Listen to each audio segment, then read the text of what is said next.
এই ଧନ ଜନ ମୋହମାୟା ଜୀବନ କର୍ମ ଧର୍ମ ଉପାର୍ଜିତ ଏହି ସଂସାର।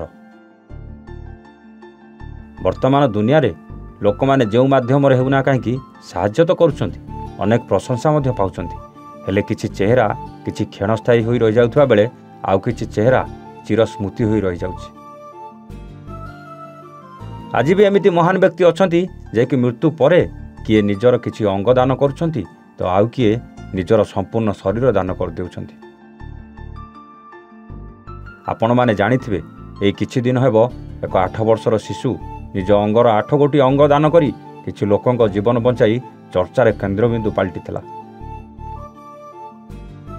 ସେହିପରି ଯାଜପୁର ଜିଲ୍ଲା ସୁକିନ୍ଦା ବ୍ଲକ ଅନ୍ତର୍ଗତ ଆମ୍ପୋଳବା ପଞ୍ଚାୟତ ଜାମୁପଶି ଗ୍ରାମର ଅବସରପ୍ରାପ୍ତ ଶିକ୍ଷକ ନାରାୟଣ ସାହୁ ଡାକ୍ତରୀ ଛାତ୍ରଛାତ୍ରୀଙ୍କ ଶିକ୍ଷା ଓ ଗବେଷଣା ପାଇଁ ନିଜ ଶରୀର ଦାନ କରିଦେଇଛନ୍ତି। ସୂଚନା ଥାଉ କି ଜାମୁପଶି ଗ୍ରାମର ଅବସରପ୍ରାପ୍ତ ଶିକ୍ଷକ ନାରାୟଣ ସାହୁଙ୍କ ଅସୁସ୍ଥତା କାରଣରୁ ଗତ 8 ତାରିଖ ଦିନ ସୁକିନ୍ଦା ଗୋଷ୍ଠୀ ସ୍ୱାସ୍ଥ୍ୟ କେନ୍ଦ୍ରରେ ଭର୍ତ୍ତି ହୋଇ ଚିକିତ୍ସା ହେଉଥିବା ବେଳେ ସ୍ୱାସ୍ଥ୍ୟ ଅବସ୍ଥା ଅଧିକ ଗୁରୁତର ହେବାରୁ ତାଙ୍କୁ ଜିଲ୍ଲା ମୁଖ୍ୟ ଚିକିତ୍ସାଳୟକୁ ସ୍ଥାନାନ୍ତର କରାଯାଇଥିଲା। ସେଠି ତାଙ୍କର ଚିକିତ୍ସାଧୀନ ଅବସ୍ଥାରେ ମୃତ୍ୟୁ ହୋଇଯାଇଥିଲା। ସେ ଜଣେ ଅବସରପ୍ରାପ୍ତ ଶିକ୍ଷକ ହୋଇଥିବା ବେଳେ ଡିସେମ୍ବର 16 ତାରିଖ 2018 ମସିହାରେ body and organ donation society of India ସଂସ୍ଥା ମାଧ୍ୟମରେ ନିଜ ଶରୀରର ମୃତ୍ୟୁ ପରେ ଦାନ କରିବା ପାଇଁ ଏକ ଚୁକ୍ତିନାମା କରିଥିଲେ।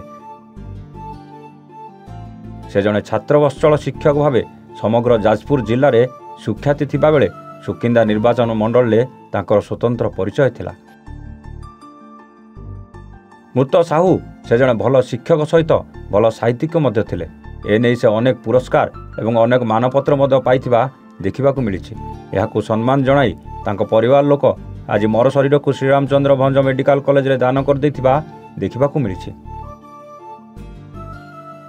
ଗତ ଫେବୃଆରୀ ମାସ 15 ତାରିଖ ଦିନ ମୁଖ୍ୟମନ୍ତ୍ରୀଙ୍କ ଦ୍ୱାରା ଅଙ୍ଗଦାନ କିମ୍ବା ସମ୍ପୂର୍ଣ୍ଣ ଶରୀର ଦାନ କରିଥିବା ବ୍ୟକ୍ତି ଶେଷକୃତ୍ୟ ରାଷ୍ଟ୍ରୀୟ ସମ୍ମାନର ସହ କରାଯିବା ସହିତ ଶରୀର ଦାନ କରିଥିବା ବ୍ୟକ୍ତିଙ୍କ ଆତ୍ମୀୟଙ୍କ ପାଇଁ ମୁଖ୍ୟମନ୍ତ୍ରୀଙ୍କ ରିଲିଫ ପାଣ୍ଠିରୁ 5 ଲକ୍ଷ ଟଙ୍କା ସହାୟତା ପ୍ରଦାନ ଘୋଷଣା କରାଯାଇଛି। ଶରୀର ଦାନ କରିଥିବା ଅବସରପ୍ରାପ୍ତ ଶିକ୍ଷକ ନାରାୟଣ ସାହୁଙ୍କ ମୃତ୍ୟୁକୁ 3 ଦିନ ହୋଇଯାଇଥିବା ବେଳେ ମୁଖ୍ୟମନ୍ତ୍ରୀ ଘୋଷଣା ଅନୁଯାୟୀ ନା ମିଳିପାରିଲା ରାଷ୍ଟ୍ରୀୟ ସମ୍ମାନ, ନା ମିଳିପାରିଲା ମୁଖ୍ୟମନ୍ତ୍ରୀଙ୍କ ରିଲିଫ ପାଣ୍ଠିରୁ ସହାୟତା ରାଶି। ଏନେଇ ପରିବାରବର୍ଗ ଏବଂ ସ୍ଥାନୀୟ ଅଞ୍ଚଳବାସୀ ଦାବି କରୁଛନ୍ତି ଯଥାଶୀଘ୍ର ଅବସରପ୍ରାପ୍ତ ଶିକ୍ଷକ ନାରାୟଣ ସାହୁଙ୍କୁ ରାଷ୍ଟ୍ରୀୟ ସମ୍ମାନରେ ସମ୍ମାନିତ କରାଯାଉ। ବଡ଼ ପୁଅ ଜ୍ୟୋତିର୍ମୟ ସାହୁ, ସାନ ପୁଅ ତଥା ଆମ୍ବବେଳା ପଞ୍ଚାୟତର ସରପଞ୍ଚ ନବଜ୍ୟୋତି ସାହୁଙ୍କ ସହିତ ଝିଅ, ବୋହୂ, ନାତି ନାତୁଣୀ ଉପସ୍ଥିତ ରହି ମର ଶରୀରକୁ ଶ୍ରୀରାମ ଭଞ୍ଜ ମେଡିକାଲ ଦାନ କରିଥିବା ଦେଖିବାକୁ ମିଳିଥିଲା। ମୃତ୍ୟୁ ପରେ ମର ଶରୀରକୁ ସମାଜ କଲ୍ୟାଣ ପାଇଁ ଦାନ କରିବା ଘଟଣାକୁ ସୁକିନ୍ଦା ଅଞ୍ଚଳବାସୀ ପ୍ରଶଂସା କରିଛନ୍ତି। ନବଜ୍ୟୋତି ସାହୁ, ଆମ୍ପଳା ପଞ୍ଚାୟତର ସରପଞ୍ଚ। ସିଏ ତ ଏବେକାର ଘଟଣା ନୁହଁ। ବାପା 2018 ମସିହାରୁ total organ with whole body donate କରିଛନ୍ତି, ଯେଉଁଟାକି ଆମକୁ ବି ଅବଗତ କରାଇଥିଲେ ଯେ ମୁଁ ମଲା ପରେ ମୋ ମଲା ଶରୀର ଯେମିତି ମାନେ ସମସ୍ତଙ୍କର ମଙ୍ଗଳମୟ କାର୍ଯ୍ୟରେ ଲାଗିବ। ଏବଂ ସେ ତ ବିଭିନ୍ନ ପ୍ରକାର ସଂସ୍ଥାରେ ବି ମାନେ ମାନପତ୍ର ଅଧିକାର ଅଛନ୍ତି। ସେ ଜଣେ ସାହିତ୍ୟିକ, ଗାଳ୍ପିକ ବି ମଧ୍ୟ ଥିଲେ ଏବଂ ରିଟାୟାର୍ଡ ଟିଚର। 15/2ରେ ବାହାରିଥିଲା, ଯେଉଁଟାକି ମୁଖ୍ୟମନ୍ତ୍ରୀଙ୍କର ଆସିଥିଲା ଯେ ଯେଉଁମାନେ ଅର୍ଗାନ ଦାନ କରୁଛନ୍ତି ବା ଅଙ୍ଗ ଦାନ କରୁଛନ୍ତି ସେମାନଙ୍କ ପାଇଁ ରାଷ୍ଟ୍ରୀୟ ମର୍ଯ୍ୟାଦା ଦିଆଯାଉ। ତେଣୁ ଆମେ ଚାହୁଁଛୁ ବର୍ତ୍ତମାନ ବାପାଙ୍କୁ ସେ ସମ୍ମାନରେ ସମ୍ମାନିତ କରାଯାଉ। ମୁଁ ଜ୍ୟୋତିର୍ମୟ ସାହୁ, ସ୍ୱର୍ଗତ ନାରାୟଣ ଚନ୍ଦ୍ର ସାହୁଙ୍କର ଜ୍ୟେଷ୍ଠ ପୁତ୍ର। ଗତ 8/3/2024 ମହାଶିବରାତ୍ରି ଦିନ ବାପାଙ୍କର ଦେହାନ୍ତ ହେଲା। ବାପା ଜଣେ ଛାତ୍ରବତ୍ସଳ ଏବଂ ଜଣେ ଭଲ ଶିକ୍ଷକ ଥିଲେ।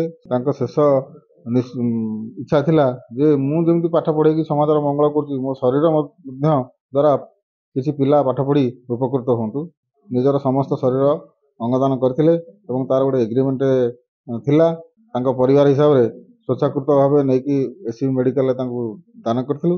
ମୁଖ୍ୟମନ୍ତ୍ରୀ ଗତ ଫେବୃଆରୀ 15 ତାରିଖ ଦିନ ଗୋଟେ ଘୋଷଣା କରିଥିଲେ, ଯେଉଁମାନେ ଶରୀର ଅଙ୍ଗଦାନ କରିବେ ସେମାନଙ୍କୁ ରାଷ୍ଟ୍ରୀୟ ମର୍ଯ୍ୟାଦା ପ୍ରଦାନ କରାଯିବ।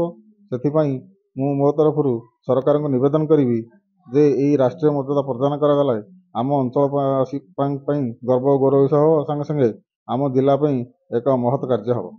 ଶରତ Kumar Nayak, retired principal, Sukinda college. ମୁଁ ଏଇ ସ୍ଥାନୀୟ ନୂଆ ଜମ୍ପସି ଗ୍ରାମର ଅଧିବାସୀ ଅଟେ ଏବଂ ନାରାୟଣ ସାର୍ ଯିଏକି 8 ତାରିଖ ଦିନ ମୃତ୍ୟୁବରଣ କରିଛନ୍ତି, ମୁଁ ତାଙ୍କର ଅତ୍ୟନ୍ତ ନିକଟତମ ବ୍ୟକ୍ତି ଥିଲି। ସେ 18 ମସିହାରୁ ତାଙ୍କର ହୋଲ୍ ବଡି ଏବଂ part of the body donate କରିବା ପାଇଁ ସମାଜ ସାଙ୍ଗରେ ଗୋଟେ ଆଗ୍ରିମେଣ୍ଟ କରିଥିଲେ ଏବଂ ତାଙ୍କର ସୁପୁତ୍ର ନବଜ୍ୟୋତି ସାହୁ ଏବଂ ଜ୍ୟୋତିର୍ମୟ ସାହୁ ସେମାନେ ତାଙ୍କ ବାପାଙ୍କ ଆଗ୍ରିମେଣ୍ଟ ଅନୁସାରେ ତାଙ୍କ ଡେଡ୍ ବଡି ନେଇକି ଏସିବି ମେଡିକାଲରେ ପହଞ୍ଚାଇଥିଲେ। ମାନ୍ୟବର ମୁଖ୍ୟମନ୍ତ୍ରୀ ଗତ ଏଇ ଫେବୃଆରୀ ମାସରେ ଗୋଟେ ଡିକ୍ଲାରେସନ ଦେଇଛନ୍ତି, ଯେଉଁମାନେ ଅଙ୍ଗଦାନ କରିବେ ବା ଯେଉଁମାନେ ଶରୀର ଦାନ କରିବେ ସେମାନଙ୍କୁ ରାଷ୍ଟ୍ରୀୟ ମର୍ଯ୍ୟାଦା ସହିତ 5 ଲକ୍ଷ ଟଙ୍କାର ଗୋଟେ କ୍ୟାସ୍ ଆୱାର୍ଡ ଦିଆଯିବ for the inspiration of the general public. ତେଣୁ ମୋର ଦାବି ରହିବ ତାଙ୍କୁ ରାଷ୍ଟ୍ରୀୟ ମର୍ଯ୍ୟାଦା ସହିତ ତାଙ୍କୁ ଯେଉଁ କ୍ୟାସ୍ ଆୱାର୍ଡ ଦିଆଯାଉ ସେଟା ତୁରନ୍ତ ପ୍ରଦାନ କରାଯାଉ। ଯାଜପୁର ସୁକିନ୍ଦାରୁ ଜଗନ୍ନାଥ ବେହୁରାଙ୍କ ରିପୋର୍ଟ, A1 ଓଡ଼ିଶା।